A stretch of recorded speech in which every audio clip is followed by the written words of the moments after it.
Let's bring in Lieutenant General Keith Kellogg, who's a former National Security Advisor to Vice President Mike Pence, and the co-chairman of the America First Policy Institute Center for American Security. So all the talk, General, this afternoon has been this appeal that Zelensky has made to NATO to commit to a no-fly zone over Ukraine, which would basically, I use the color blue because NATO is known as the Blue Force, and that would basically make all of this an area, I guess, north of Crimea, where Russian planes could not fly. Here's what Jens Stoltenberg, the NATO Secretary General, said about it. We are not part of this conflict, and we have a responsibility to ensure it does not escalate and spread beyond Ukraine. We understand the desperation, but we also believe that if we did that, a no-fly zone, we would end up with something that could lead to a full-fledged war in Europe involving much more countries and much more suffering. But, General, you say that there is a way to do it. How? Well, I think there is. And look, I think we're walking into Act Two of a Greek tragedy. And that Act Two will start with the Russians going into the major built-up areas, primarily Kyiv, a city of 3 million. And you're going to see street-to-street fighting. You're going to see a lot of casualties out there, civilian casualties. And I think when you start seeing those visions of those people dying, the civilians, I think the world's going to say, you know, I'm tired of this. Enough. Stop. And I think what the United States could do is not get NATO involved, but they can go to the UN.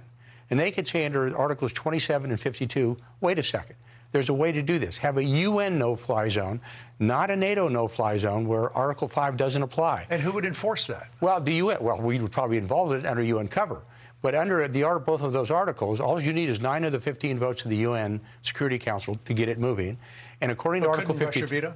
Wow, that's where Article 52 comes in, because Article 50 is very specific. Article 52 says if you're part of a conflicted party, you're part of it, you are supposed to, by UN rules, abstain.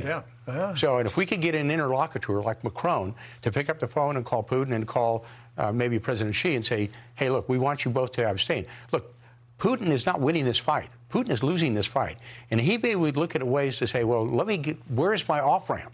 And my off-ramp is, with all this economic problems I've got, there may be a way to do it. And if the United Nations comes into the world body and says this is going to be a UN no-fly zone, then we honor what Zelensky has wanted. We keep NATO out of the fight. Now, is this high risk? Of course it is. Is it a perfect plan? No, it's not. No plans are perfect. But there's a way to do it, and we should at least explore it. That is an interesting formula. Let me come along to where we are now in terms of this invasion. And we go to the south because this is the area where we have seen most of the action now on the part of the Russians. They have moved past Kherson.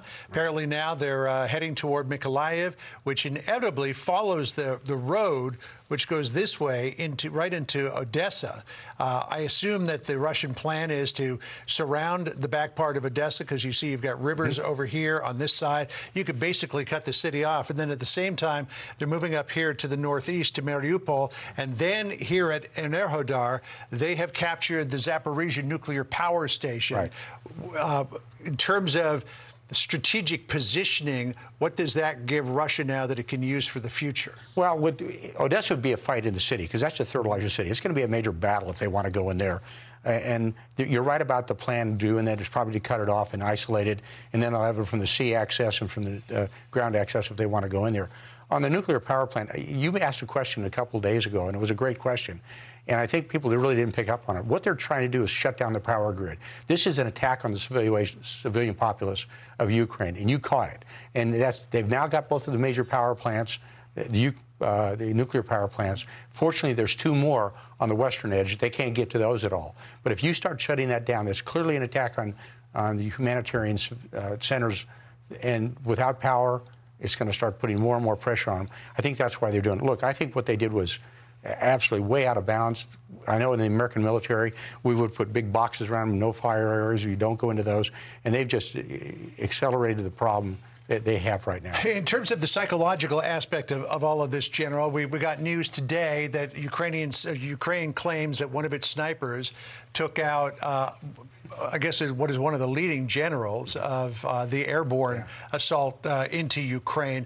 You were airborne yourself. What sort of morale booster is that for the Ukrainian forces? I've always believed that a dead general is always good for morale. It really says support the troops out there. It really does. I mean, that proves that they are attacking, the Ukrainians are attacking the targets correctly.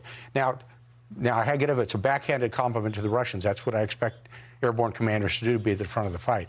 But when you take out a senior commander like that, it builds everybody up. You're saying, we are actually fighting this fight, we're winning this fight. If you don't have generals like that dying on the other side, you say, are we accomplishing the mission? And the reason why that's important is the VDV, their airborne forces, their primary assault forces, along with their Spetsnaz. It's not bad to kill those generals out there. I mean, they did it right. But as Jack Keane was pointing out earlier today, Russia's got plenty of generals. Well, Ukraine's got plenty of ammunition, too. Well, we've got some special generals here, and you're one of them. General Keith Kellogg, thanks so much for being with us. Appreciate it. Hey, Sean Hannity here. Hey, click here to subscribe to Fox News YouTube page and catch our hottest interviews and most compelling analysis. You will not get it anywhere else.